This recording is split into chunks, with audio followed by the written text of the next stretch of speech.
Isikhathi sini konje manje? 10 to 6. 10 to 6. So into edala ngisho isikhathi it's because ngifuna ukuxolisa nge-lighting yabo ukuthi sisebenzisa isiphambano light. So manje ayizikubi lento mhlambe ejwayelekile ukuthi it's as clear kodwa ke ngoba esasezulwini isiphambano sicabanga ukuthi Isiphambano sodumo akusona lesisehlazo. Akusona sehlazo. Cha baba ngizwe la ukhuluma indaba enkulu ngase ngathi ayi akuhle le ndaba enkulu izwe yimina ngedwa. Hey. Yeah. Ngicela uchaza ukuthi kungani nawe ube nesifiso sokuthi le ndaba ibonakale kwindaba enkulu. Indaba enkulu ibikusiza kadukephi kanjani nje uchaze nje leyo ndawanyana nje usho ukuthi yini edale wathi hayi ufuna indaba enkulu ikuqophelele ufuna izwiwe hobani le ndaba yakho.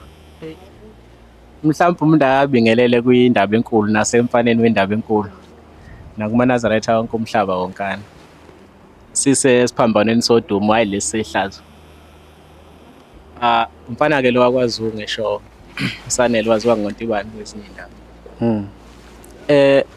Indaba enkulu ngihlangane nayo ngikwenye indawo ise-Medium A eWestville. Ngamaqhinga ke abantu kuyazi ke kuleya ndawo indawo enjani kodwa ngamaqhinga besiye sithi mangabe sesomela ushembe mawuyiNazaretha kuhle ushembe umomele. Bekuye ukuthi mangabe usomomela ushembe ebese simcinga siswele ukuthi somthola kanjani. Ngosizo kwele ndaba enkulu kubo ukuthi sithola yonke i-update esiyidingayo kusuka kungena komdedele kuhlela kweintombi ziyaphuma ziyentanda qala imigidi iphelele eintombi kuze kuzoba imigidi yezinsizwa noma umgidi wabantu bonke kuze kuba sekugcineni kuze kuvala umhlangano ngisho sekuyabheka abezalo konke lokho bese sikuthole kwindaba enkulu ngezinye indlela umuntu ongifikelile ekhaya noma ngabe sekukhulunywa ngokuthi lolu daba noma le data ngoba sekuyidatha nje ngamanje ibingafika kahle uma engaqhamuka nendaba enkulu ngoba amagalelo ayo asebenzele kakhulu isikakhulukazi kubafowethu engibashiye ngale eWestville ngiyazi manje bahlangene bazoyithola futhi indaba enkulu ngendlela abazoyithola ngayo noma le ndaba so itholakala kamnandi noma izobagculisa uma ngabe beyithola kwindaba enkulu ngiyazi bangama followers bangama subscribers kwindaba enkulu media. Kukephi eWestville babusho University of KwaZulu-Natal Westville campus? Ngokuthandwa unyazi khona le university ke esakhandelwa yona ngokomthetho yakhandwa abelungu nje ukuthi mangabe umuntu omnyama bekholelwa ukuthi akalunganga noma wenza isimo esithile bese bemgcina ngaphakathi eWestville prison eMedium A. Oh so beke kube nesikhathi la nihlangana khona nizobuka indaba enkulu njengoba kumhlangano nje kaJuly esi212 esectionini kaBabdobe kuhlangenwe khona njengamanje amaNazaretha wonke azile umhlangano akuleya ndawo azile umhlangano nje wonke ama-update ukuthi umhlangano usuhambe kanjani ngoba sicorpus paster entweni esuke yenziwa la eJuly ebese nathi siyayipractice lapha ngoba suke nathi sisendabeni enkulu so siyaye sisizwe indaba enkulu ukubuka ama-update lapho nalapho ukuze kuqhubeke bese siyazi ukuthi inkonzo ithe ihamba kanje uba uthe kuhamba kanje isitayela noma amatema la ngaphakathi mase siwathola ngale siwathole njalo nathi asisali nje makukhulunywa ngoshembe kukhulunywa ngesiphambano sodumo nawo bazosazi bazosizwa futhi sinje ngoba senjalo bazosibona futhi. Into edala ngicacisa ukuthi ubiza indaba enkulu ingoba mina bengingezi kuJuly baba bengingenawo amandla okufika kuJuly bengishilo nje ngathi hayi angizi kuJuly sengiyobona online wadela upetrol wakho wadela isikhathi sakho wavuka ekseni intatha wathi uyongithatha ngize ngifike ebuhleni ukuze ngizothola lezi zindaba ingakho ngithi awuchaza ukuthi indaba ubiza indaba enkulu hayi ngoba mhlambe ngizama ukuphakamisa indaba enkulu angithi uyabona nje indaba enkulu cishe akukhona ifavor kuphela kuthina sobabili ukuthi omunye nomunye athola iservice endaba enkulu kodwa ukuthi laba abantu abangale abanye ke basemakhaya abangabanga nawo amandla okufika kwindaba endabeni enkulu lesihlangene ngayo kodwa indaba enkulu ayibe nawo amaminzi ukuthi bahambisele lezi indaba kungaseyona yodwa le kodwa ke specifically le bekufanele ifika emazweni onke omhlaba ngoba ushembe abanye abantu babona nje uThixo wamaZulu noma uThixo wabantu abamnyama kanti uThixo kanti ushembe uNkulunkulu wezizwe zonke ngakho ke le ndaba enkulu mhlawumbe umuntu angase ayikhulume namhlanje kubalulekile ukuthi abantu beyazi ngoba ngiyakhumbula ngelinye ilanga omunye ubaba efisa ukubonga into ayenze lo Shembe usiyabuza ukuthi ngingakubonga ngani ngingathengani ngingakhokha nkomoni ithi ke indlamhlathi kuye cha bothi mangabe ukhokha inkomo kaShembe kube ukuthi utshela abantu ukuthi ngikwenzeleni ngalo ndlela iyobukhokha inkomo kaShembe ngoba yena akathengwa ngagolide akathengwa ngamali sisho njalo ihlabelo samaNazaretha. Aykezwakala ngoba noBhombela wakwaphilisa enye ingane yeSulman anganoma eSulman noma eNdiyan kodwa umuntu ongasiyi umZulu uthi mayiphilisile uBhombela yayinedliso lengane idlisiwe usethi isithi lo muntu lo ongasiyi umZulu angifisi ukuthi iSulman ngoba ngathi kwakuyiNdiya kodwa wayekhuluma isifana kalo uthi Shembe mina thanda yini mina yenzela wena wayesehlabelela uBhombela wathi akuthengwa ngamali yakuthengwa yebo okusho ukuthi into enkulu kuShembe kakhulu ukuthi abantu basinde bamazi ukuthi uba hayi asingene kuyindaba ngikuzukhuluma ngeWestville prison ufika kanjani eWestville mhlambe awusithinte kusukela ufika nje emhlabeni size seyibamba la namhlanje uyithinte nje indaba yakho uzuzofika la sikhona namhlanje sekhona nje sigayidana lapha nalapha kodwa awuxoxe nje ukhululeke baba ngiyabonga mhlambe ke ngeke ngisakhuluma kakhulu bengikuphazamisa nje ngoba ngifuna ube yabo uzizwe usekhaya yabo sengizothula manje ngiyohamba ngicishe nemic yami ngiyabonga ake kuthi ke mhla ka 17 October 1995 Salukazi ke uQalephi ifikile wakangwaneza lo Mamnyondo intombi kaNkedamane le eMankenganeni eShowe ebese zibula ke ngensizwa ngalelo langa okwakuyimina wasengiqamba igama lokuthi nguSanele ubaba ke ongizalayo wayesethi ngumuzi wethu ngalelo themba lokuthi ngumuzi wabo ngakhula ke ngaze ngafika la esengifike khona namhlanje ukuthi ke uhambo lokukhula kwami alikaze libe mnandi ngiyakhumbula ngeminye iminyaka kuneganyana nje engangaliqanjwa mawazi umuntu isingezani sami sonke sake saphenduka sabola sonke uShembe kulezi intaba zakithi wayengakaziwa kwakiwe ke kubathandazi ke ngalezo zikhathi ngokukhunjulwa kuThixo kwawukuthi umuntu uyakhula kushaya lesikhathi esaphila ziningi ke ikabe nokungehlela kodwa ngokuthandwa indaba enkulu le okukhona khona indaba enkulu media namhlanje ngenxa yayo okukhulu kunakho konke ngize ngimazi uShembe noma introduceke empilweni yami kwaku 2002 kwaku September usuku noma ngeke ngisalikhumbula kula khona kusanda kuhamba intombi ezala obaba bakulena enye indlu yakithi ugogo Mamchunu semfuleni ke nabafowethu bese ngizwa nje into ingishala emhlane ngangisemncane kakhulu mangiphose singangina 7 or 8 years ngangizongena esikoleni kulapho ke ekwase kucaca ukuthi sengishawe isilwane noma ilokho ababiza nge-stroke ngase ngithathwa ke ukuthi ngizoyogulela ekhaya komama kanti sekufika indaba enkulu la okwathi makhanjwa kufuna zonke izinto engase zisiza abantu yazi ke thina sisuka emhlabeni kufuna lonke uhlobo lwemithi kufuneka yonke indlela engase kusizakale ngayo kwahlulekeka kunezinywana ke la mina eduze nje kwalele eTwicanel elingekho esalukazi umama ngaleso sikhathi kwashaya isikhathi sokuthi umphefumulo uyakhatha off bathi kwangabo 4 ekseni kwawukuthi ngideclare ngokwasemakhaya ngokuthi angisekho emhlabeni kwase kwenziwa amaminzi ke ukuthi bazi nabantu lesalukazi ngalezo isikhathi sasithi mangabe singiphuzisa iparish ukuze kube khona into ekhona esiswini naso sididekele sasiye sifaka ugodo noma uthi la emlonyeni kumina siphakamisa amazinyo ngoba isehlangene ebese sithatha uchatho olwalikade lisebenza ebese luwashwa lenziwa liba clean kumonywe ngale iparish ukuze likwazi ukungena kube khona into ekhona sithi sakhululeka sona isalukazi uma ngabe silibona lehle iparish ukuthi mhlawumbe uNkulunkulu sayophinda amkhumbule umntwana aphile lapha uthi ke umshumeli Ncube mayikhuluma indaba kaNkulunkulu mayikhuluma ngokuhlangana kamuntu womuntu noNkulunkulu ngale kwethuni uyethu bahlangane kwalambathwayo ngale kwalambathwayo kwakusendaweni khona ongazathi se-bridge ekhaya ke kuse Mankenganeni sithenga ke edolobheni iMandeni uyayibona indawo lapha Max layishwe renki sithatha abantu-ke imoto-ke sengihleli duze kwesalukazi esihle nje sisitofuze simpofu. Sengithatha lesalukazi ngigona kule moto siyagcwala. Siphakathi kwendawo eyibridge-ke bese vele iyastaka. Sase siqhamuka lesalukazi esiwumamchunu. Siqhamuka siza ngapha, ibridge molubuka uyabona khona amanzi ngala kodwa ungathi khona inkungu. Manje ngokuhlaziya kwami ngoba sengimdala kuthi angithi shuthi kwakwamafu leya ndawo. Bese siqhamuka lesalukazi size neno size sofika eduze kwemoto bese sithetha. Sithi uyisaphi ingane kaMbabazeni wena? Sisho kulesalukazi singonile la emotweni bese singihlwitha sona sibuyele namphansi bese yaqhuzuka imoto ihambe. Lesalukazi masiphenduka bese qhamuka indoda lapha eyinhle, inweno lezimhlophe iqhakazile iyinhle, imnyama lokho ngathi kuyacwebezela iyinhle. Bese qhamuka le ndoda igodla isigqoko lezi igqoko esina ngazo namhlanje ikhongomani. Bese isondela. Ibe ukufika nje eduzane ikhulume nale, ayikhuluma ngalutho nami. Yakhuluma nosalukazi mamchunu, ulimi engazange ngiluzwe. Ithi-ke uma ngabe ikhuluma nesalukazi emva kwalokho lisithi lesalukazi wena phuthuma ekhaya uyakudinga umangwane ekhaya.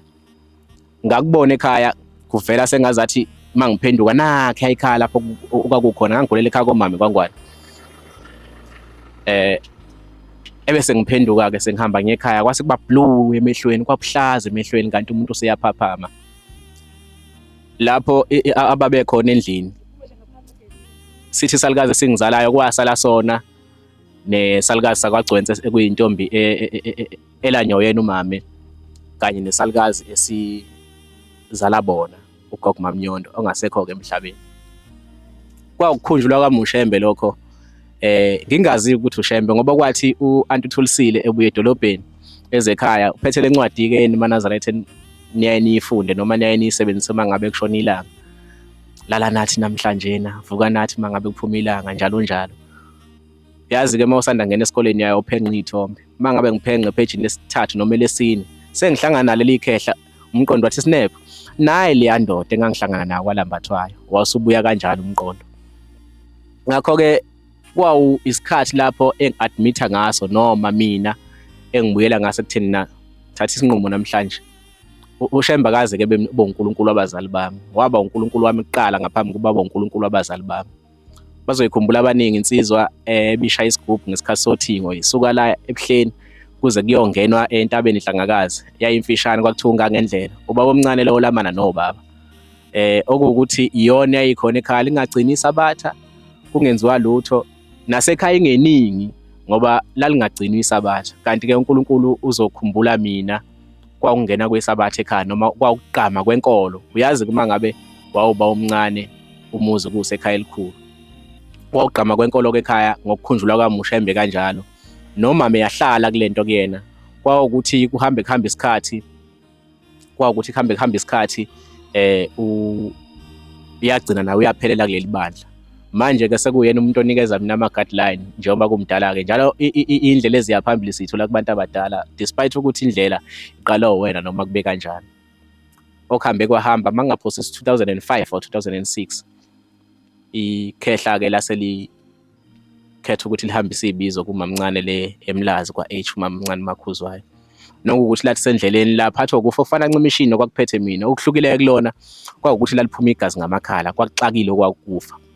Baqhubeka-ke bafika eMlazi umcimbi uthe uphakathi lase lithathwa-ke ikhehla leyo admit emshiyeni.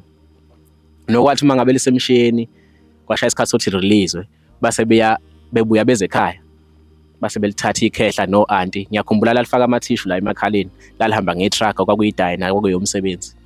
Base beya kumshubo wenkunzi kunekhehla lapha la kwadludla ngasekhaya kuthiwa umshubo wenkunzi elilaphayo. Base beya kulona nokuyikhona okwathi makufikwa kulona lelo khehla lase lihlola shaya amathambo ngaleso sikhathi.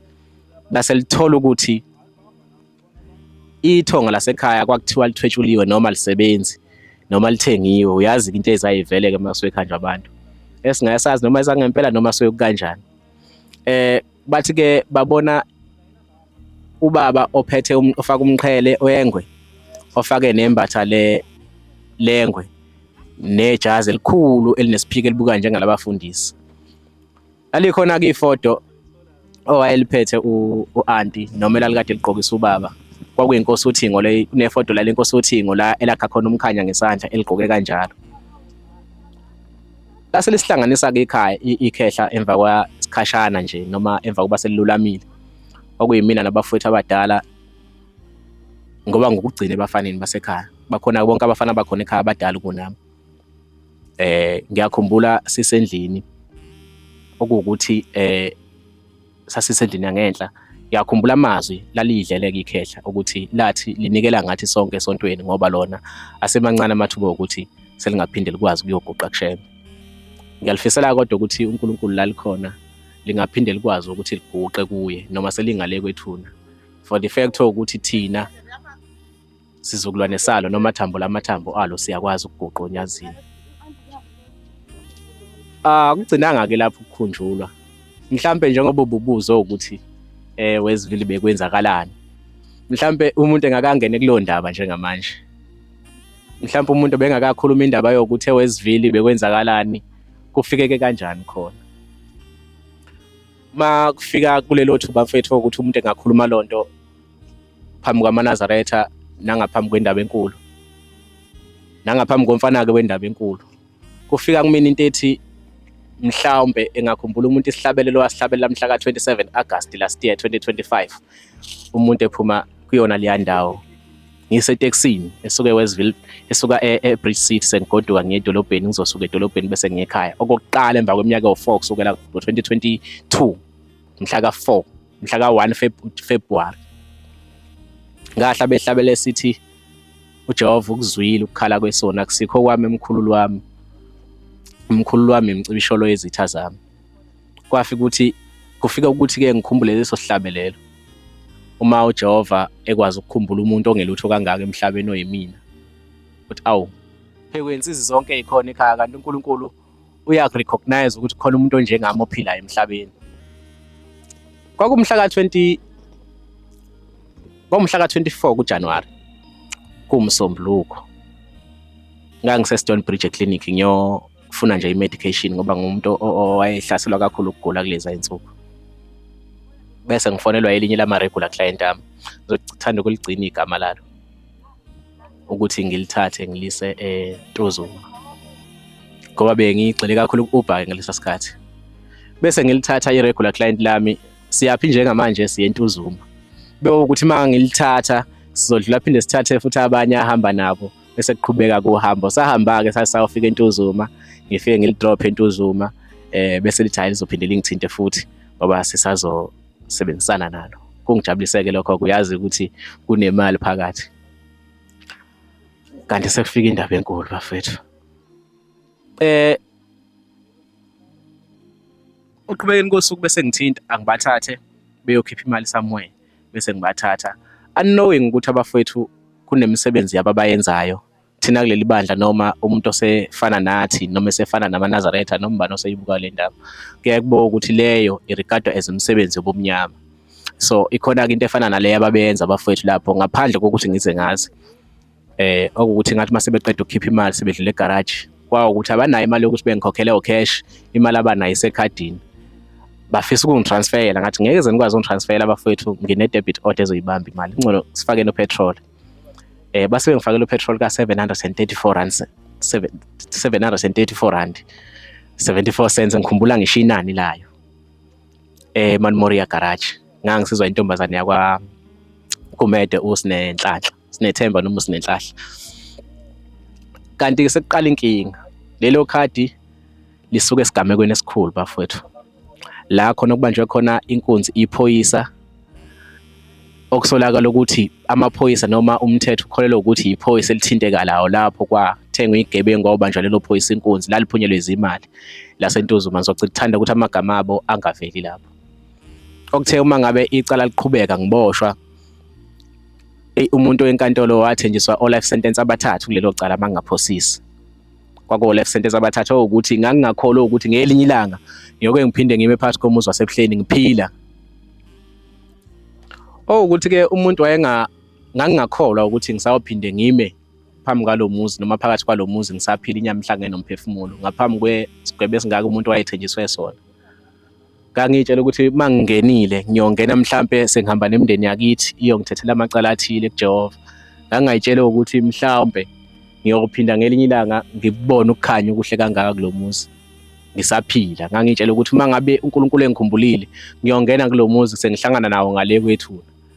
Kanti-ke uJehova unamanye amaqhinga. Ukuthi sengiboshiwe amaphoyisa asesengibopha emva kokuba ngahamba ngakwenza affidavit ukuthi ngibe nama-client kanje sengisola ukuthi nokuthi. Ngase ngenza affidavit emva kwalokho saxhumana namaphoyisa ngitshela ukuthi ngizowanikeza leso statement kanti umuntu uzoboshwa ngoba ekholelwa ukuthi ngempela nami ngiyingxenye yalonto. Nestatement-ke ababezikhandile zazithi ngibonakele nami ngiphakathi kwabantu ababebamba inkunzi ngoba imini umuntu waye-key point kulela cala. Ngokuthandwa uShembe kwakufanele ukuthi mase ngiboshiwe ngavela enkantolo ngaye Westville. Emva kwalokho ku7 days olandelayo oyi-remand bayazi abafethu uma uboshwe before wenza i-bail uyawenza ID parade. Ngase ngiyibiza le nqaba. Ngase ngimbiza lo Thixo. Ngangise-Durban North Police Station. Nginabanye engangiboshwe nabo, nabanye ngabafica ngaphakathi. Ngase ngiyibiza le ndaba enkulu bafowethu. Umthandazo wami ngikhumbula kahle wawuthi uma Nkosi kuhlelwe nguwe impela makwenzeke. Kodwa mangabe kuyintando noma umsebenzi omnyama Jehova uzoba impendulo. Angaze ngize ngithi ngicela Nkosi yomusa ngathi Jehova uzoba impendulo. Ngase ngubeka konke-ke nosizo lwasekhaya uyalwazi umuntu osizo alishiye ngemuva nosizo umuntu olalimehlele emaye kubo. Ngayenza le mithandazo ngakhumbula nanokuthi umthandazo wokulala yenziwa ngoba amaNazaretha asuyasindela ukwenza umthandazo wokulala. Ngikhumbula ekuseni uma ngivuka ntambama ngiyathandaza. Lashaya usuku lokuthi umuntu uzokwenza ID parade kwakuLwesine. Kwakumhla ka14 kuFebruary kulo nyaka lo 2022. Kase sifike eDurban Central. Senze i-ID parade. Kwakufuneka ukuthi kukhonjwe mina ngoba wayetsheliwa nikezwe nezithombe kwafanele khombe mina ukuthi nangu kumuntu okuyena owangibamba inkunzi ehamba nabangani bakhe. Yasiyenza inkinga enqaba. Ngikhuluma ngomuntu wayenikezwe izithombe ngoba ngangishuthiwe ngifike e-police station. Wayenikezwe izithombe ukuthi umuntu omkhombo nje amaphoyisa ayithila ayiphethe lelo daba. Enikezwe izithombe, ngithi wayenikezwe izithombe. Uma sengifikile ngase ngiba unumber 3, izinamba ziyayibhalwe la ekhanda kumuntu ngasenhla la odongeni.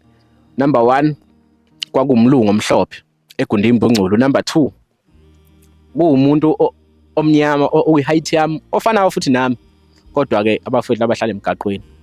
Bese ngiba unumber 3 sigqoke sonke ama-PPE yabona mangaleskhathi kuyi-corona lezi zinto ezayigqoka.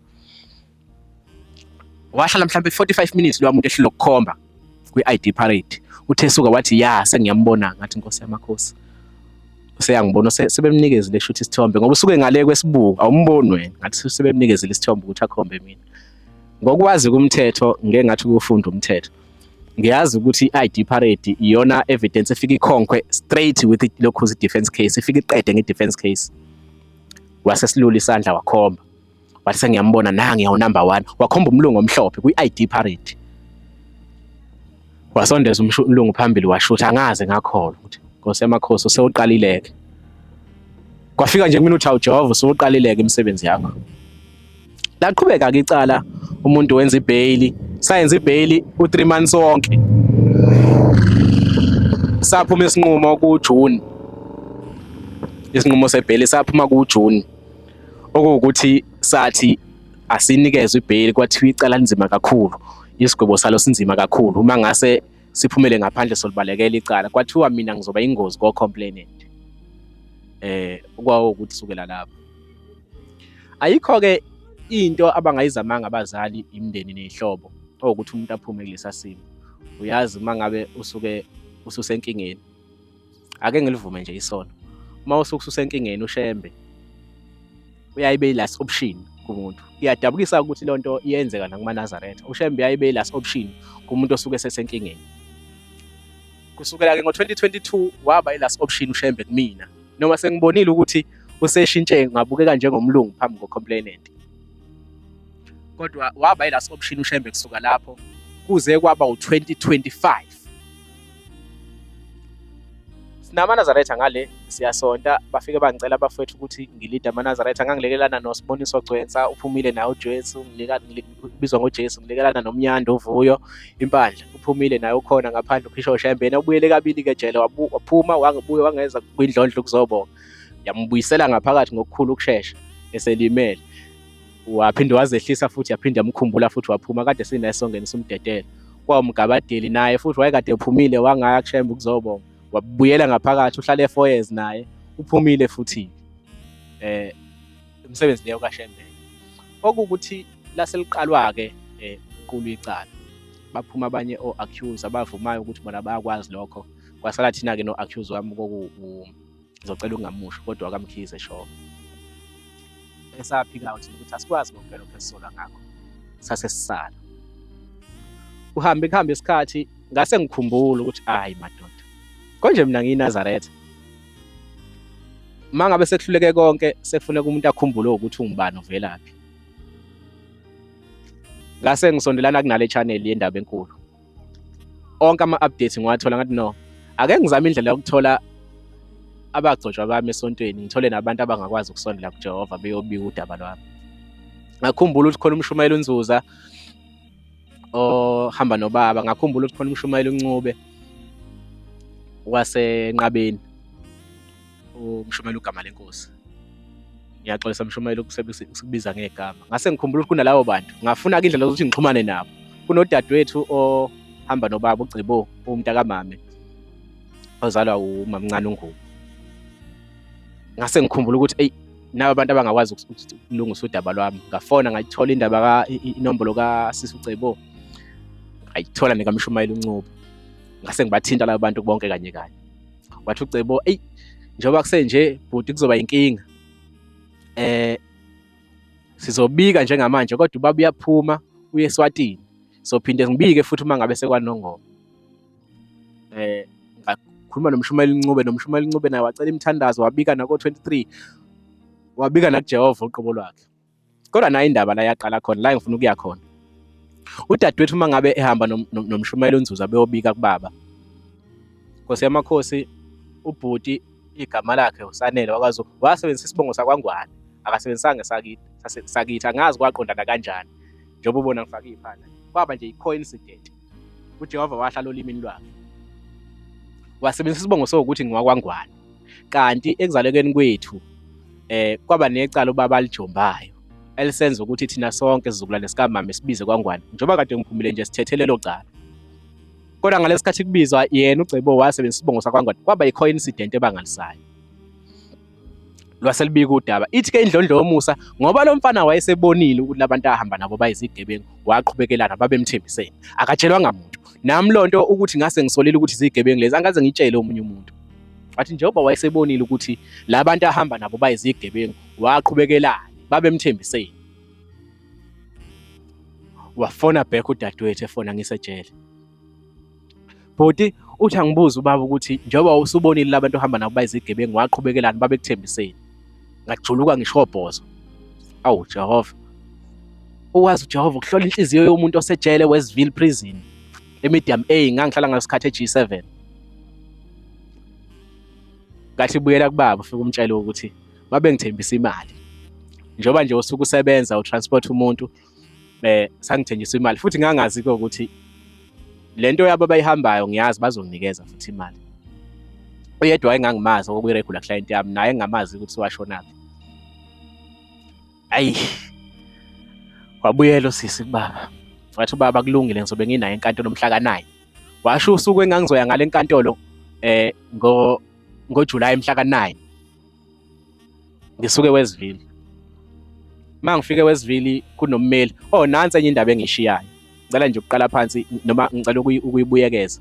Kunommeli laphana u-advocate Siyasanga Njabathwa, bahluleka bonke abameli sasibakhokhela noma engangibakhokhela bonke babethengwa. Kwazi kwawo ukuthi ngifuna ummeli we-state, ngisho ukuthi ngcono uma ngidayisa umuntu engamkhokhelile, ngidayisa umuntu engekho imali umuntu ayitholile. Wase-ke uJehova enza isimanga, lo mmeli we-state usisi wakwaNgema, okwakuwusisi wakwaNgema, wenza nje isimanga. kwawukuthi uthi lo asisi sengiyosebenzela eCape Town ngizokutholela ummeli wakwa-QDK. Ngahlala-ke ngi-aplayele lo mmeli leyo, yase yafika usisi nje oyintombazanyana oyixhosa, u-Advocate Njabathi, wasakhulumisana naye. Wathi empeleni le case angiyithandi, kodwa emva kokuba ngibone wena, ya ngiyafisa ukuyithatha, sengifisa ukwazi ukuthi kuzokwenzakalani kule case. After ngenza i-review kuyona, khona into eng-interested ngayo kule case, ngase ngiyithatha. Ngomhla ka-9-ke, uma ngifika enkantolo ngithola ukuthi yena-ke lo mmeli u-Advocate Njabathi akekho enkantolo. Uyena o-instructor, yena okuma-records kule matter, fanele iqhubeke imatter, ayikwazi ukuqhubeka. Uthe uShembe kodwa uzobe nami enkantolo. Ngiyafika lo mmeli uyagula akekho. Ngithi Shembe, Nkosi yomusa, buzoba nami kanjani kanti uma ngabe ngizofika futhi nommeli wami akekho? Kusho ukuthi ngeke iqhubeke lento. Laphela ithemba. Ngafisa futhi ukubuyela ey'ntweni zasemhlabeni. Wase ngikhumbula uJehova wahlala nginembeza wami. Ngafika enkantolo-ke lase remand case yaremandelwa umhla ka-25, 26 and 27 August 2025 last year. Kwakula indaba enkulu khona ifuna ukwenza umsebenzi wayo. Umhla ka-25 wangumsombuluko, 26 ngoLwesibili and 27 ngoLwesithathu. Ngesonto ntambama makuvalwa lapha ke-G7 kuvalwa ngo-4 ntambama. Makuvalwa nje ijele kumastwa ngase ngizumeka ngiba nobuthongo. Kanti ngithi mina ngilele kanti ngikwi-world of imagination. Bayazi abantu mangabe ufikelwa i-vision. Yayisifika indlondlo Musa unyazi lwezulu. Lugqoke icathulo zengwenya. Ekhandwe i-design yengwenya, bayazazi abangcwele ezocathulo, nami ngangayibona live kuyena.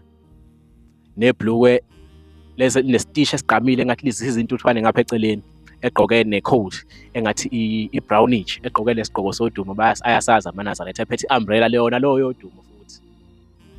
Wasengena. Uthe mayingena engakabingeleli. Wathi wena ngakutholela ummeli onzima kabi kodwa akazi uzobonga.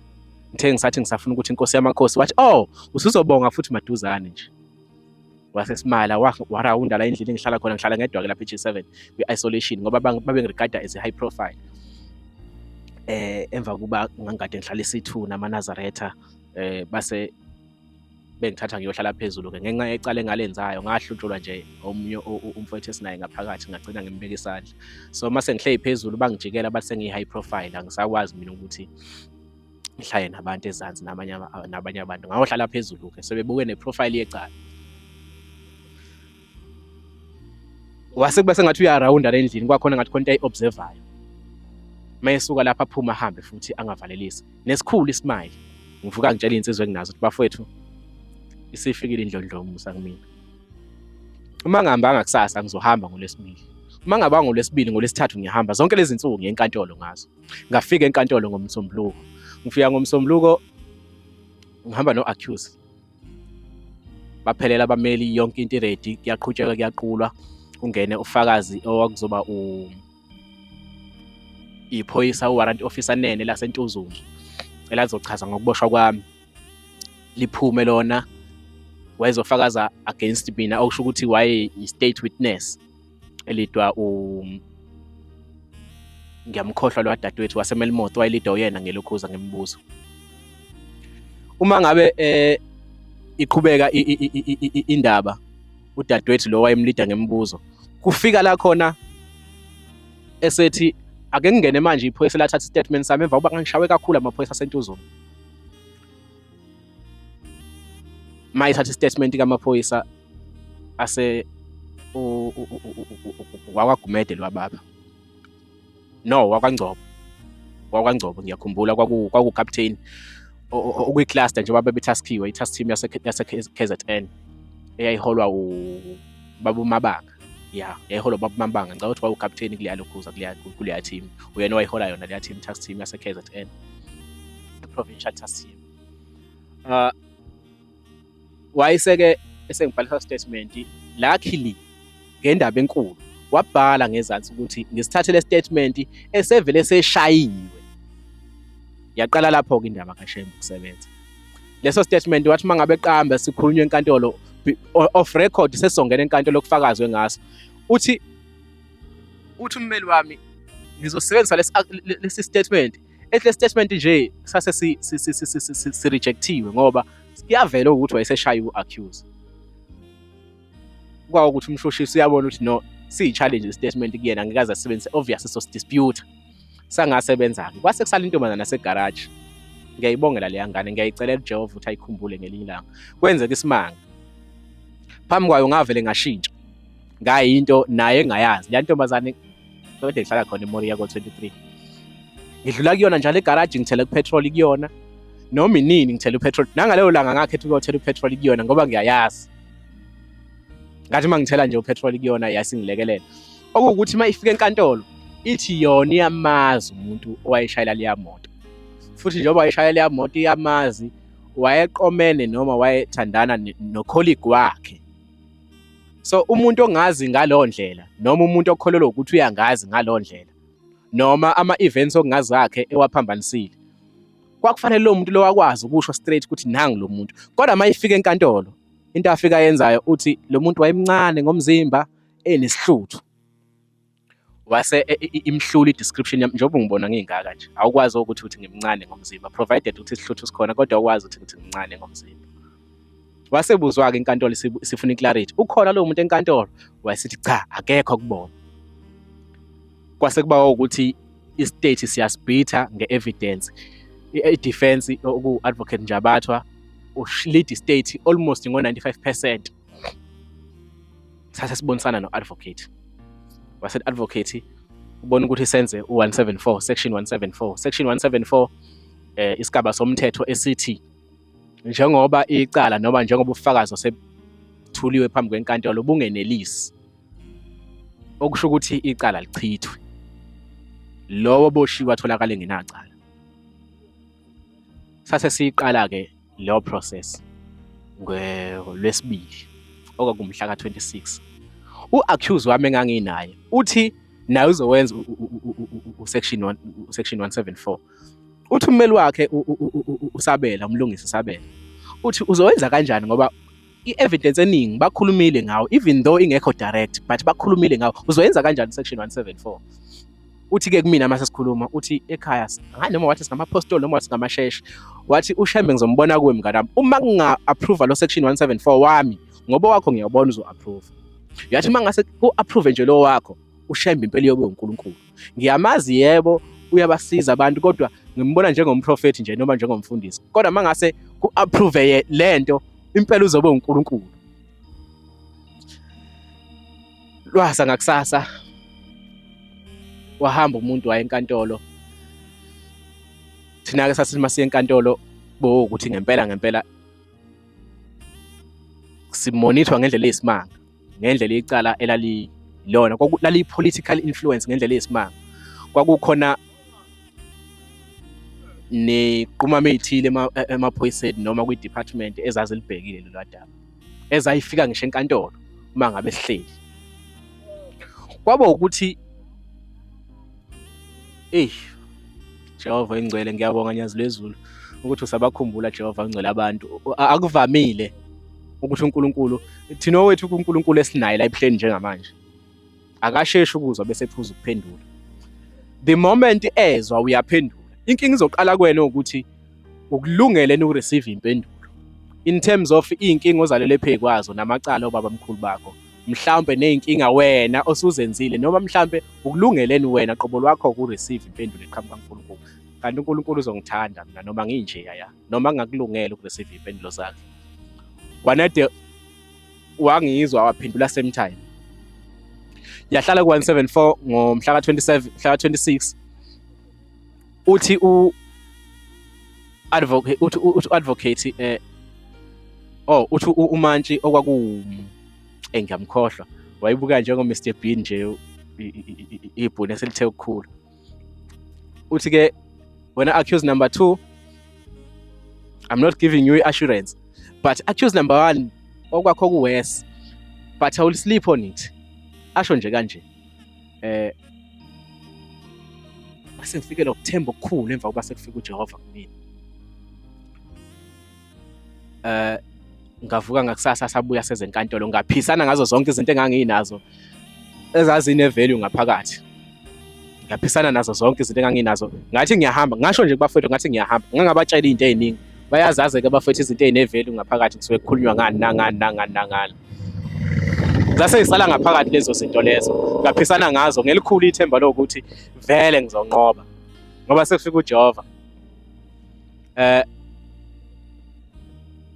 Yasihlala 174. Mhla 27 uLwesithathu. Emva kokuhlale ngayizolo. Yavela manje yenza inkinga, yavela yasamaraza u174 ka-accused number 1. Yangakhuluma ngowami. Ngayibheka imithetho eyikhothayo, ngabheka ama-case laws ewasebenzisayo, nama-section of laws, criminal procedure ewasebenzisayo. Kanti no, yabona-ke la uyaphuma u-accuse.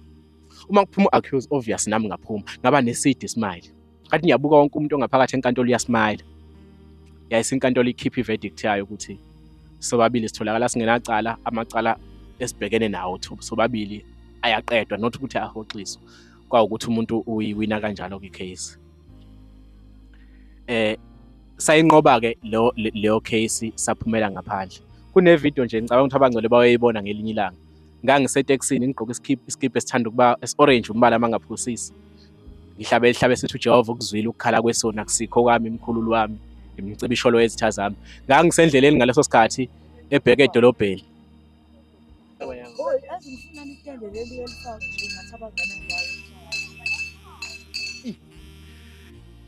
Ngangigqoke iskipho esi-orange umbala mangaphosisi ngisetekisini. Ngahlabe isihlabelelo esasithi uJehova ukuzwile ukukhala kwesona kusikho kwami imkhululi wami, imicibisholo yezitha zami.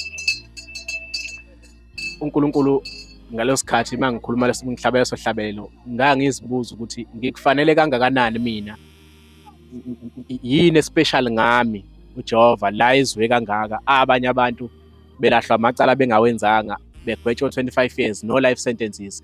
Mina ngedwa engangibabonile nginabo ngaphakathi, mina ngedwa uJehova wasengikhumbula. Yini lebe special kangaka nami? Ngase ngigodwa ngekhaya, bayazi abantu mawusuke kade kuleso simo ekhaya uyobheka nezimo zonke zakhona, uzulungela ukuthi usungabuya kuye emhlabeni noma uyobhekana nomhlaba emva kuba usuhlambulukile ngokwanele. Ngase ngithinta umshumayeli uNcube. Umshumayeli, ngicela uyongqongqozela ezulwini, ngifuna ukubonga into engiyenzele uShem. Safika la ekhaya nomshumayeli uNcube, izulu lalina, kwakuwumkhosi wamakhosazana ngoSeptember. Safika mhla ka-28. Sasilapha phezulu. Sathi sisahleli sesigqokile.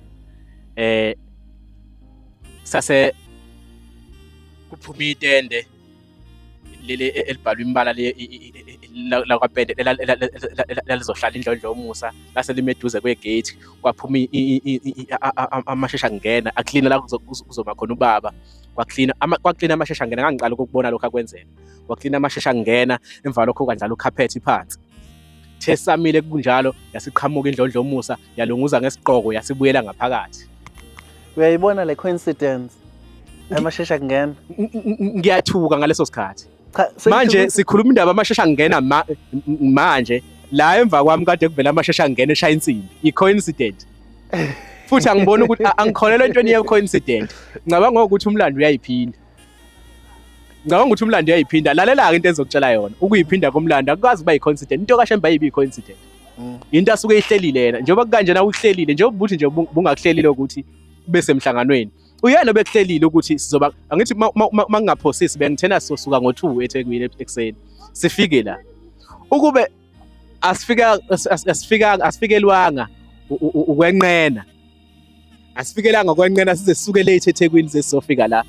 Okusho ukuthi besoba late ukuthi amashesha angena aqondana nale coincident into engikhuluma njengamanje. Besofika le early siyenze interview siyiqede engavela amashesha angena la ukuze aqondane nale nkulumo. Ngoba manje isigaba senkulumo sesidinga wo. Ashe vela futhi nawo. Yini enza lokho? uNkulunkulu uyihlelile indaba yakhe. Uyena obeyazi. Qhubeka baba. Uma ngabe iphuma indlondlo yomusa lapha egate-ini, sim nomshumeli uNcube lapha kwakumfundisa uNdlovu, umfundisi uLuthuli, umshumeli uNcube yimi. umfundisi uShozi wayesifundisa ngeSkoshi, ngemvunulo yeSkoshi ngaleso sikhathi. Yasiphuma indlondlomusa yasihlala esihlalweni. Kwaphuma wona kuqala kuphuma isihlalo ngalolo la. Asiguqe ngathi amasheshe angena khona asazoyenza.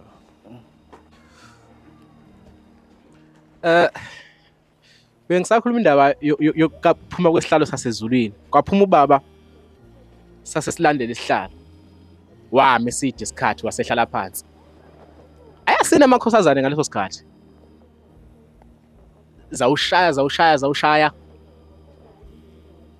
Ngithi kwaba isikhathi esingango 15 minutes mangingaphosisi. Kwase kwenzeka into engajwayelekile. Uyabona umbuka uShembe ngambuka ngicabangela ukuthi inkosi yomusa ngangingazi ukuthi ngophinde ngikubone. Kulo life sentence abathathu umuntu wayethenjiswa ebona kubelakela ngilahle icala ngangingayitshela ukuthi ngophinde ngikubone enyameni. Uma ngabe uNkulunkulu engithandile sasiyohlangana naye kwalambathwayo emathafeni. Ngangitshela ukuthi mhlawumbe mayivumile noma engavumanga ngiyongena kulomuzi sengihamba nabakithi bezongibika ukuthi ekuhambeni kwami ngabhekana namacala ukuthi nokuthi. Ngangitshela lokho nje. Angingayitshela ukuthi ngophinde ngimbone uShembe enyameni. Eminyaka makhunywa ngo-25 years, u-25 years uyedwa u-fixed. Makhunywa ngo-life sentence wekhunywa ngo-25 years o-fixed. Mabe bathathu cabanga esimene esifana naleso. Ngase ngimbuka uShembe ngidlinza ngaleyo mcabango. Shuthi kwakuzoba 75 years. Kwakuzoba 75 years. Okuwukuthi ngangizohlala u-full 25 years ejele. Okuwukuthi mancane amathuba ukuthi umuntu aphinde aphume 25 years esaphila. Uma nje uhlale wonke mancane. I-condition nendawo okuhlala ngaphansi kwayo. Lapha unqena ukuthi uhamba, uyaphuma nje uye esitolo mhlawumbe kuyathiwa kuyaphunywa kuyothenga esitolo noma mhlawumbe uyesibhedlela. Nihambe nibathathu, nibuye senibabili noma ubuye usubuya wedwa. Laba abanye sebegwazwe bafa khona lapha. Into enzakalayo leyo. Lapho bonga usuku lushone uphila lwaphuma kwaphuma olunye uphinde ulibonge nalo maliphumelwa lwashona futhi ilanga uphila. Bagwazuba kuna lento yama subcultures yenombolo lapha 26 and 28. So basuke benza imhlatshelo yabo. Yazi angifuni ukukhuluma kakhulu ngalezo zinto. Basuke benemhlatshelo yabo abayenzayo. So baye befuna umuntu ongekho kulezi zinto zabo. Ngokwami ke basuke befuna umuntu ongcwele ongekho kulezi zinto zabo abazomenza umhlabelo ukuze bona bakhuphulelwe izimendlela. So uma ke kwakhona ikhwarele khona nje phakathi kwabo ukuthi bayaxabana kumele kube ukuthi umuntu ukuze abhodle fanele enze lento. So kuzoselectwa kuthina ke esikuleso simo noma esingcwele ngaloo ndlela ngifuna ukusho njalo. Ngoba nina ningamaNazaretha nje nithi ningayi-target. Umuntu koyiNazaretha uyi-target ngasonke isikhathi angisaphathi mawuzophinde futhi ungabikho endaweni eqondile. MawuyiNazaretha uhamba uyifaka ngapha nangapha utholakala ngapha. MawuyiNazaretha nje kwazi uzube ngcono baze bekuhloniphe. Uma ube yiNazaretha wakupractice ukuNazaretha kuleya ndawo babuya bonke bezobikela wena inkinga zabo. Kodwa make wayiNazaretha wantekenteke iwena umuntu osuke usuyi-target kalula kubona ukuthi kufanele beshaye wena ukuze bephushelwe izimendlela. Okusho ukuthi ukuze usinde ejele okubaluleke kakhulu ukuthi ube yiNazaretha ngokuphelele. Mfethu leyanto iyimfundiso noma isikhumbuzo sokuthi uma uyiNazaretha ngisho kuthiwa uphansi kweje ubhekene nomzima kumnandi isimo obhekene naso asingakushintsha ukuthi wena ubani. Mina njengoba ngilapha ngathi ngifika ngayi-introduce njengeNazaretha ngize ngaphuma futhi ngaziwa njengeNazaretha. Akaze kubonakala mhlawumbe ukuthi nakho sengiphethe ugwayi, nakho sengenza ukuthi, nakho sengihamba nabo nezinombolo zabo. Cha, ngaba yiNazaretha ngifika ngaze ngaba yiNazaretha ngiphuma. Angazi noma kukhona noba usafisa ukusho ngaze ngikubuze imibuzo mina ukuthi khona imibuzo eqhamukayo kodwa angikulindi uqhubeka. Ake ngikhulume le ndaba kuqala. Yeah. Ngalesikhathi ngisayibuka indlondlomusa kanjalo kwaseqondana amehlo. Into engavamile kwaseqondana amehlo. Angani noma into yayenzeka emehlweni ami kuphela yini. Yasasimile indlondlomusa ngathi mina uyakhumbula. Phela uShembe mayisuke efika kuwena usuke efike ngokwempela. Hayi ukuthi usuke nje kuyiphupho. Usuke efika kwangempela ngabe uyakhumbula. Sangakwazi ukuthola ithuba lokufika kuyena ngakusasa ngalelo langa. Sabuya ngakusasa asangalithola ithuba lokufika kuyena. Bagcina ngilitholile ithuba lokufika kuyena sengihamba wayengasekho uNcube. Unomsebenzi awenzayo ke lawo weqembu leli leKaizer. Ngase uyazi ke baba ngcwele ngase ngifika kwindlondlomusa lalini izulu.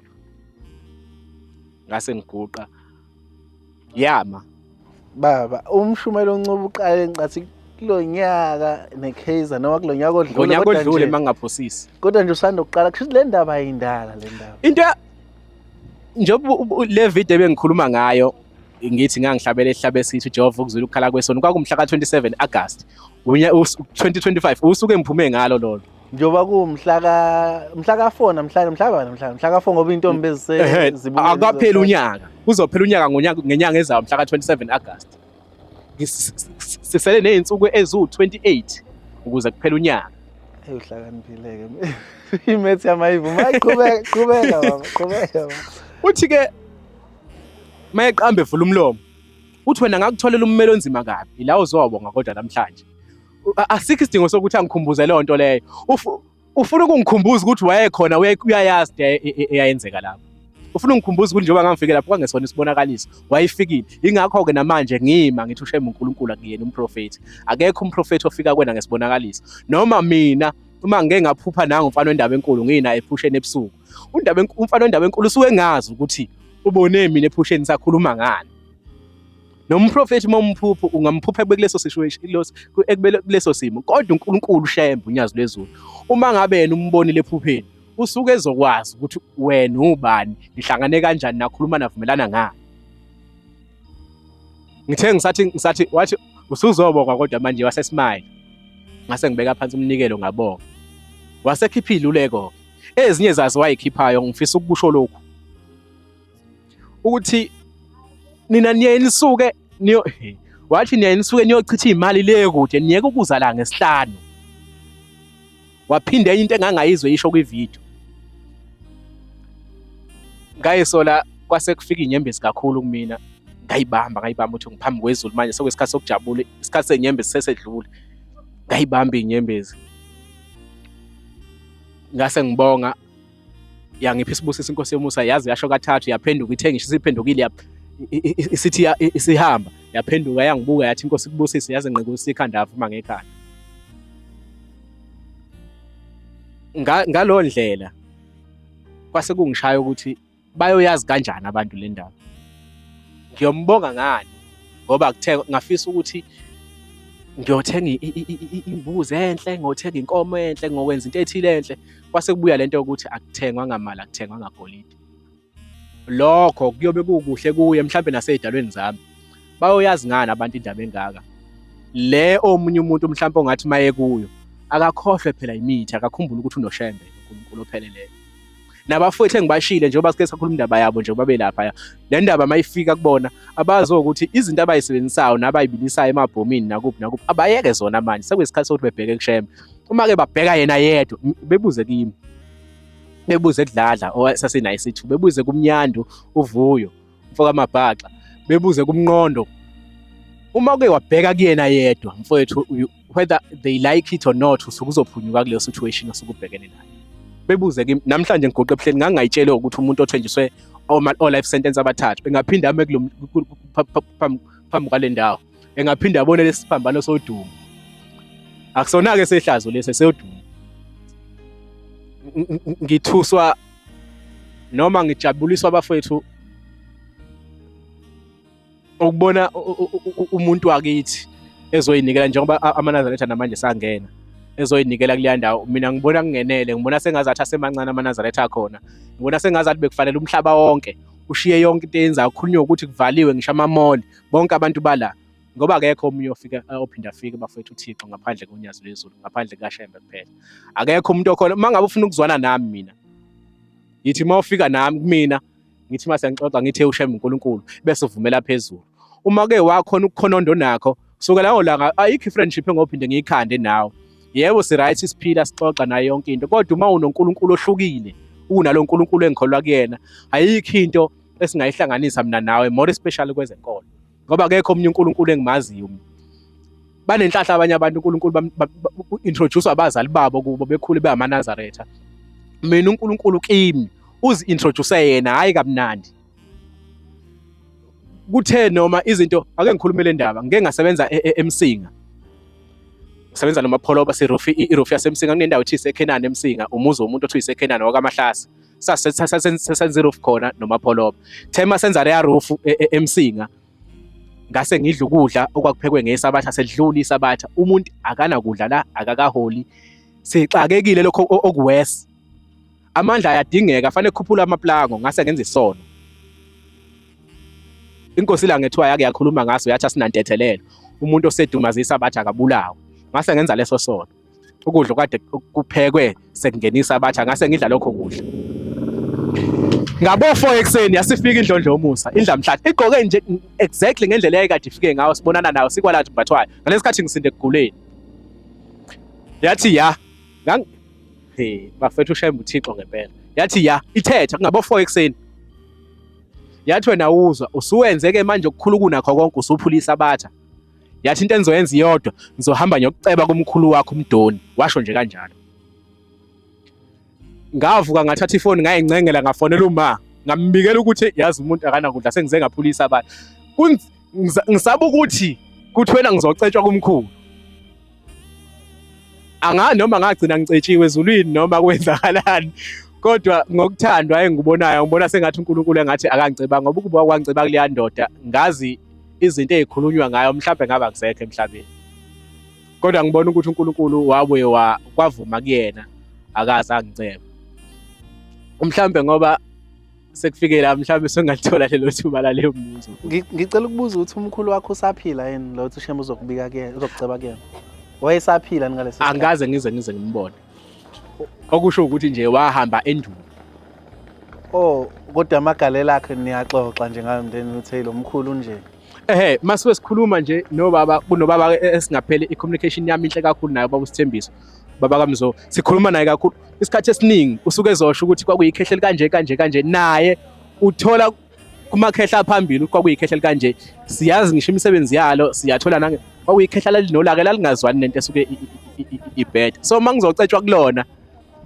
kwafika kumina ukuthi shuthi ngizohamba ke emhlabeni kukutshelani lokho ngoshembe ukuthi athi ngiyokuceba kumuntu ongasekho ngoba ke wena ungakhuluma kanjani nomuntu ongasekho wena angani uma ithola into engifuna ukuyibuza kuma ngelinye ilanga maluthunyazi kukhulunywa kusethempelini lithi hayi mhlambe nisuke nakhuluma ngalesikhathi ngisatheshelele ezulwini ushembe une-access yokuthi mayesethanda kuye ezulwini manje ungamthathi ngisho ama-second amathathu ukuhamba ezulwini ungamthathi futhi ama-second amathathu ukuthi abe khona la uthi-ke umfundisi uChiliza uyi-omnipresent lokho kusho ukuthi unguThixo uphelela kashodi indawo ngoba mina makufanele ngikhulume nomkhulu ngiyaye instruct ubaba aguqe emsamo naye ubaba akamboni naye ubaba maseguqile emsamo usuke ezo-instruct uyise naye noyise wakho ubaba aphinda instruct naye omunye ukuze kuyokhulunywa nomkhulu ngoba umkhulu asinayo i-direct access kuyena kodwa ushembe yena yedwa uthi uzosuka ngicebe kumkhulu ukhuluma into elula njengoba nawe usuke uzoceba umuntu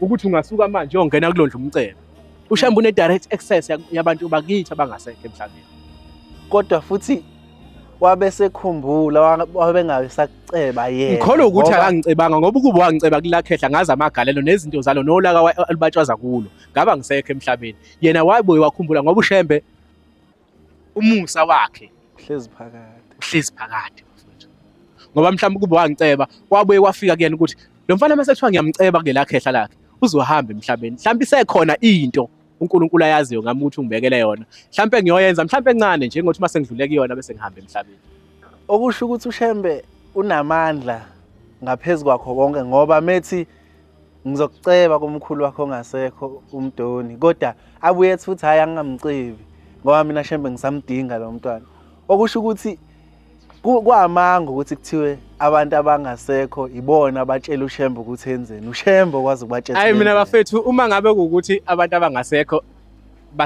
basemakini bafethu ibona abatshela ushembe mina ngizokuphika lokho 700 times or 1000 times mhlamba abakini abatshela ushembe mhlamba abantu basemakini bafethu abanamandla okudlula ushembe kodwa uma ngabe kunjalo ngithi angibuze lokhu yini esuke idalwe ukuthi kuthiwa abantu bakini bathwetshuliwe bangaphandle abasakwazi ukukuvikela yini edala ukuthi abantu bakini bekucasukele wena ngoba wena wenza icala elithile kini bese ushembe efika yena ekuthanda wena wedwa akukhusela ukhule kuthiwa wena ubangayizidalwa kufanele ubhilonge ekhaya konini uma wakho kufanele ubhilonge kini kube inxushunxushu nje ngokukhula kwakho kodwa uShembe yena abe namandla okukukhulisa zihluleka lezi idalwa zibanga zona zonke uShembe akakubangi nasidalwa yena yedwa khona insizwa nje engiyaziyo yayingayishisi impepho kubo ngenxa yale nkinga oyishoyo yayibiza unyazi nje ithi nyazi bezulu sesiyawenza umsebenzi manje siyacela ubusise lo msebenzi uma lo muntu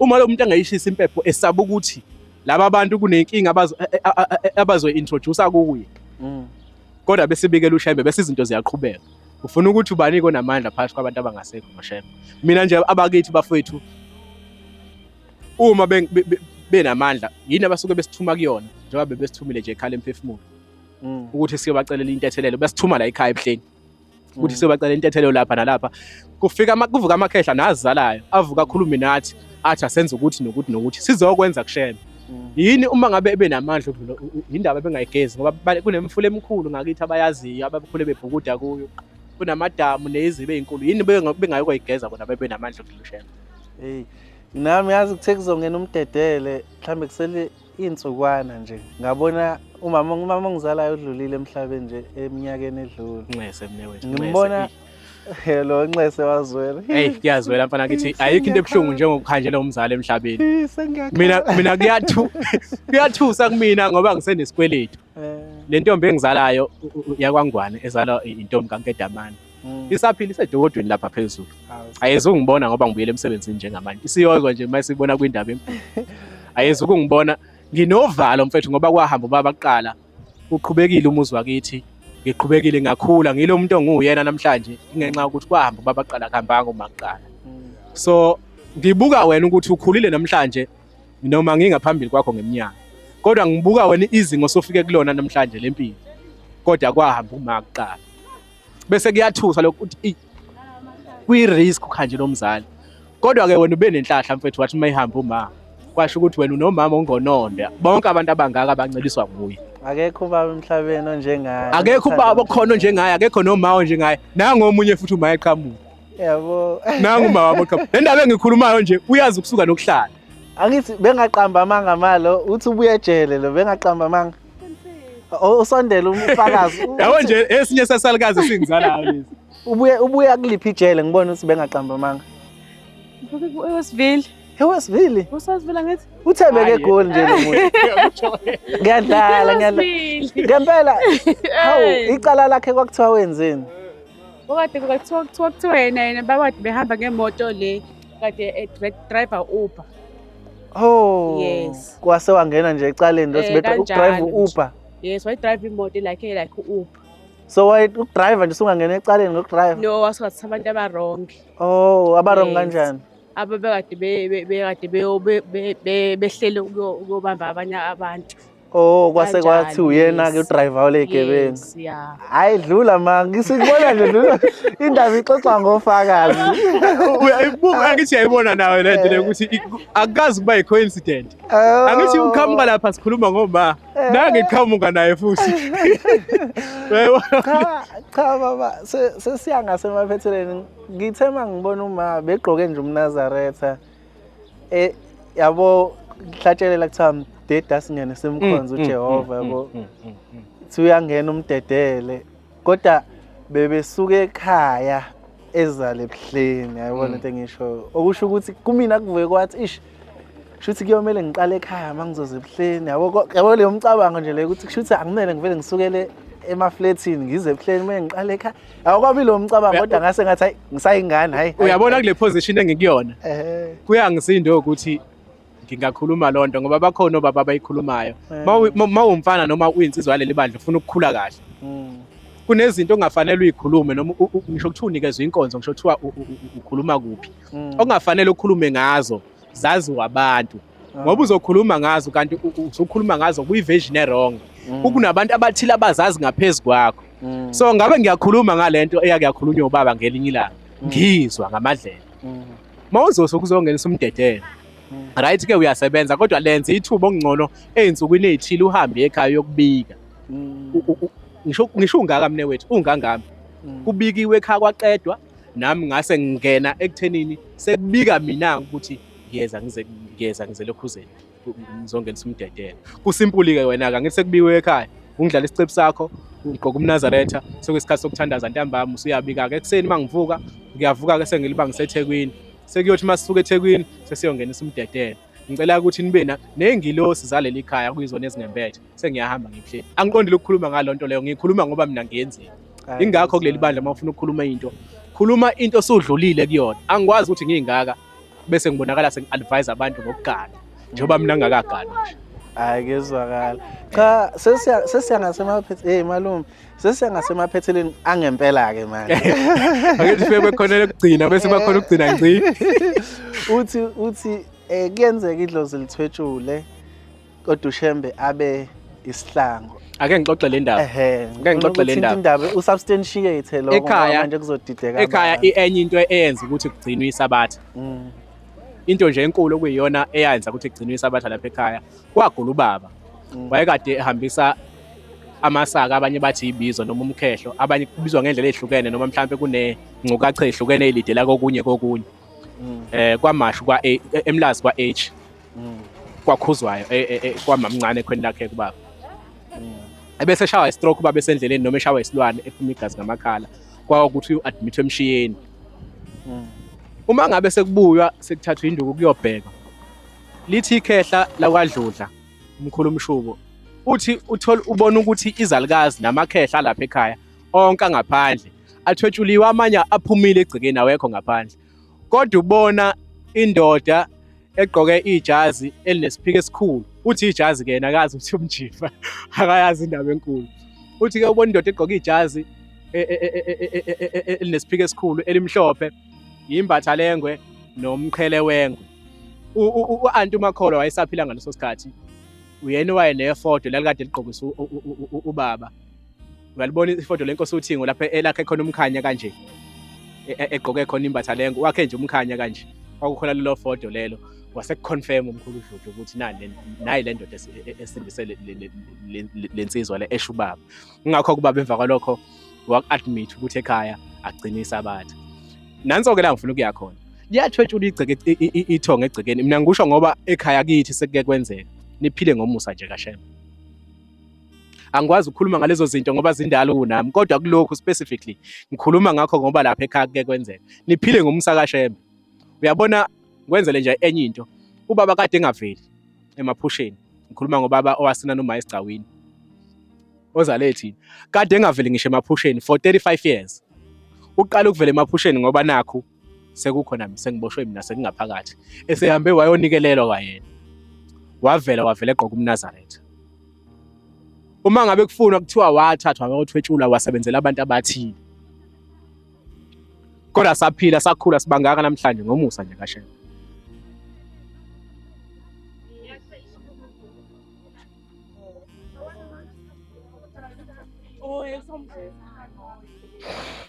Baba wami, hayi ngicathi singayivala manje yabo. Kodwa angazi ukuthi iliphi mhlambe izilokugcina ongafisa ukuba nalo mhlambe ebantwini.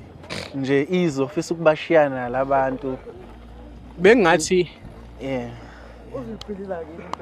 umuntu akeke ithi mangabe ebhekana nenkinga noma kuthiwa inzima kangakanani, akeke akhumbule ukuthi akuqali ngaye ubhekana nenkinga, akuqali futhi ngeNazaretha ukuboshwa. Uyabona nje la ebuhleni amaNazaretha engiwaziyo close to 50% ake aboshwa. Kulo 100% amaNazaretha akaboshwa, u50% wawo amaNazaretha aboshelwe i-rape. So into eyenzakalayo kuthina isuke isiphinde umgozi. Ngiyakhumbula banokuyikhuluma obaba indaba ukuthi ubhombela abake bamakhela itulo elifana nalelo. Nangu ezethi entombazaneni uzokumela yini ukuthi ilanga liphumele kuwe nemvula inethele kuwe. Uyayazi leyo data lelo. Laba bamkhulu khona okwahlela khona amadoda athile. Asejuba intombazane ukuthi ayayocela ukulala endlini yayino babamkhulu. Izothi mangabe sekusebusuku bese iphuma ikhala ethi uShembe nangu uShembeni ukubeza ukuze koniwe lo msebenzi kaShembe. Mayisingaphakathi icela ukungena babamkhulu yaphuma ukuthi le ntombazane ukulungile mawufuna ukulala la endlini okukhona khona uShembe uzokumela yini ngelinye ilanga ukuthi liphume ilanga liphumele kuwe lishonele kuwe nemvula inethi iziphelele kuwe. So le ntombazane yakhala lapho mayikhala bayitshela ukuthi isikhaliswa isigameko laba babeyithumile kanti isikhaliswa uvuka kosizo ukuthi yonke lento okukanjani. Bathi ke kuleso sibongo wathi uShembe ayisokuphinda ibe khona intombi kuleso sibongo ngeke ngisize ngisisho. ngoba baningi abafowethu abazalwa kuleso sibongo bathi ayisophinde bekhona intombi kuleso sibongo uShembe wasekhipha leso siqalekiso. So kusiphinde umgosi ukuthi thina zikhona intombi kuleso sibongo ukubuka kwakho Ngeke- uyasazi phela wena noma ungeke uzungitshela ngike ngizibone khona nami zikhona engiyithandayo khona Kodwa- kodwa kunevuso lokuthi njengoba uShembe wakwasho leyanto Kuhamba kungenzeka uthole ukuthi ziyafika eganeni uthole ukuthi igana mhlawumbe ayisaphelele Eish. ngenxa yokuthi kunalesi siqalekiso umuntu ofanele bedlule kusona.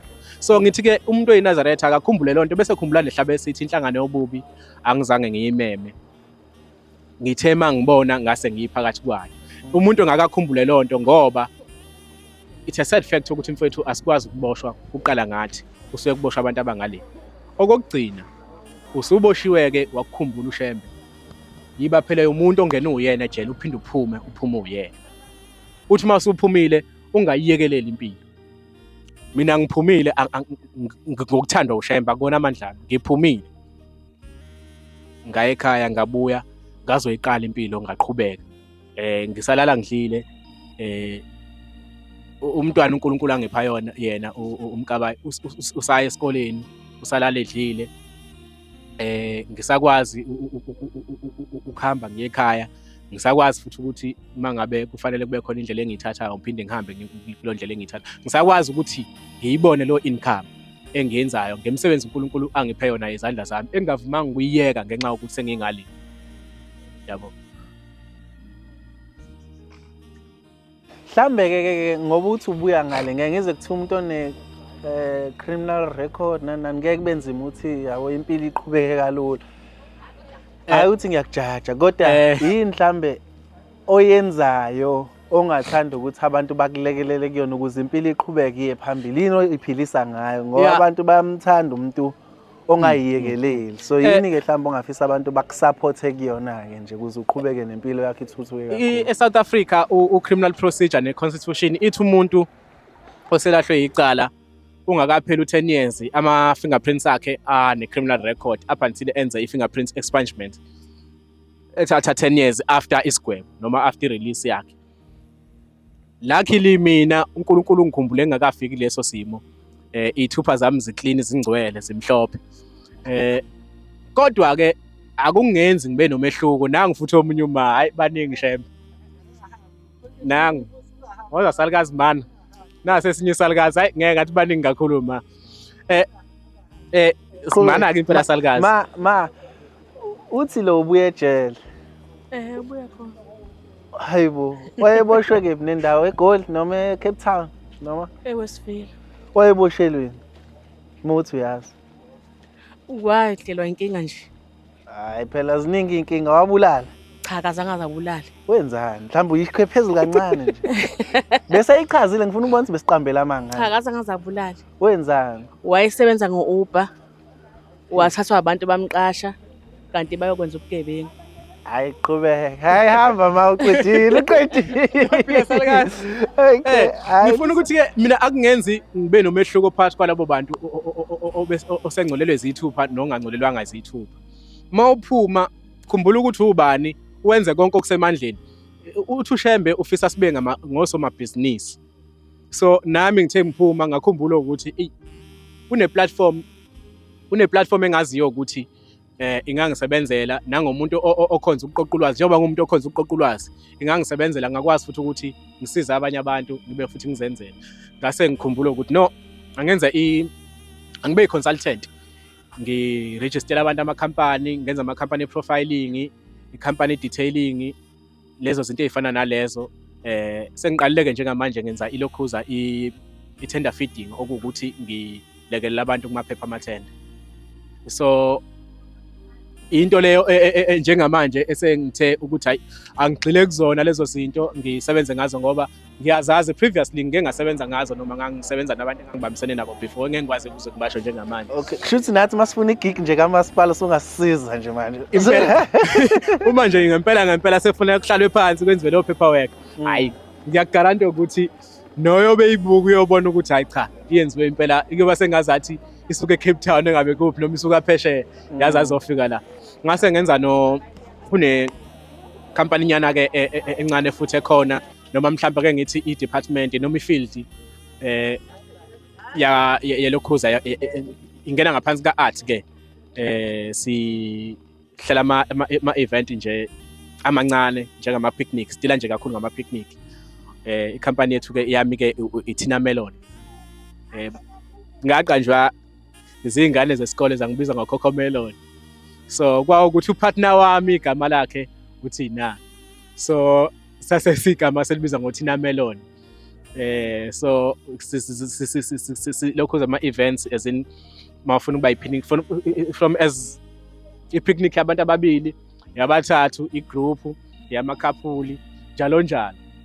Oh, la eplane kuzoba nemhlanganiso mhlawumbe uNkulunkulu mayesikhumbulile. Uyabona nje into efana naleyo. Yeah. Ngiqala ukusebenza ngalo nto ngingakabikho ke ngaphandle. Sengingaphandle manje sengifuna ukuyibambela mathupha ngenza leyo msebenzi leyo. Likhona ama-client amabili sengiwatholile azobe ebhekene naleso simo leso ukuhlanganisa. Eyami ke isuke izoqala from ama-package ukuthi uhlelo lonke lokuhlanganisa kwabo kuze kuzoba ukuthi ngibatholela ilokhuza i-photographer njalo njalo. Ubatholela ubani? Ubatholela banendawo enkulu. So if ubhuka lo bhuti nathi sibukhe nathi mubhuka thina so recommenda sesithi manje so bafethu ayikho into enye into engicela kakhulu ngumuntu wamalimi ke ningixolela into engicela kakhulu ukuthi ayikho into eyenzeka ngaphandle kwesizathu. Mhlambe namhlanje bekuyizathu sokuthi ngiye kuleya ndawo ngibuye sengizoqala indlela ezintsha zokuphila, mhlawumbe ukuze wena nawe usupporte mina ukuze ngishintshe impilo yami noma mhlawumbe nawe usizakale kumina kusasa. So ayikho into eyenzeka ngaphandle kwesizathu. Uma ngabe uke wabhekana nomzima, mhlawumbe even umzima bokuthi uzaleke kanjani, asikho isidingo noma mhlawumbe izathu sokuthi ugxeka isimo odlukule naso, but xeka i-situation. Uma ngabe ngithi isimo ne-situation ukuthi kuzwakala kwisingisi okunye kwizulu, kodwa ama-elements alezo zinto awafani. Uma ugxeka isimo usugxeka ngisho i-nature yokuthi kwenzakale kanjani okuwukuthi ku-wrong, but uma ugxeka i-situation ugxeka ukuthi kungehlele mina ngekuliphi izinga okungcono. So ilokho ebengifisa ukuveza namhlanje, futhi ebengikucela ey'nsizweni zonke zonyazi sikakhulukazi bafethu, uma ngabe siphuma emakhaya size emaThekwini, into yokuqala fanele siyibheke sisi-associate nobani, sisondela kubani, ibaphi abangane sisondeza kubona, ngoba i-regular client yami mina lawe engangikhuluma lokhuza nawo, it's a pity ukuthi ngangazi ukuthi baphila mpilweni, kodwa kunabafowethu abaningi ebesinabo ngaphakathi ebebesimene esifana nesami, bona bekwabangani babo behlala nabo, okuwukuthi uma kufika amaphoyisa esezobopha laba bababophayo azibabopha sebebonke, bese kutholakala abasola abawu-5, kanti abantu abenza lonto bawu-4, ngenxa yokuthi wena uthe uyiNazaretha wahlula ukukhetha umngane, wayoma nabantu aba-wrong noma wayohlala nabantu aba-wrong. Mase kufika lapho fike kuboshwa wonke umuntu lapho, nawe usiyoba u-accused wabo kulelo cala osuke liboshwe nabo. So abangani nabantu ozo-associate nabo akube abantu ngempela wena okukufanele ukuthi ube nabo. Mina nje iy'nsizwa engiphila nazo yabo nje uWhatsApp wami kunenamba yami o62 ibhala ukuthi bafana besonto, ila esikhuluma khona izinto zesonto negenge yesonto. So ila ngempela engizaziyo ukuthi no ngumfana nje wesonto, ayikho enye into engiyaziyo, angaze ngidakwe-ke nokungazalwa, angaze ngibheme nogwayi, but umfisugcweza angaze mphithanelwe naye ikhanda kuthiwa sengibhemile noma ngidake, cha nginjena nje bafowethu. Uma ngabe ngenza iphutha okwazi ukuthi ngilenze ngiyi-sober minded, shuthi ikhona into ebi-wrong kumina noma isono ngaleso sikhathi. Baba sengizosho iqiniso sekusekugcineni, mina bengisaba Sekugcina kwangempela. ngempela no bengisaba ukuqopha le ndaba, yazi ngobani? Ngoba bengisaba ukuthi into ukuthi umuntu waboshwa nani mhlambe kuyogcina kuvuka amacala kube nini, kodwa uyasinikeza ni-consent ukuthi siyi-publicize ibe kwi-social media, ngeke izi-backfire yini? Ngisho ngafika kiphi i-department kahulumeni noma i-department yezomthetho, ngisho ngafika ku-justice, ngisho ngafika ku-NPA, ngisho ngafika kuphi, bayazi ukuthi bona bakweleta mina, angimina okweleta bona. Listen it, siyabonga. In the bank you lose.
In the Bankulu.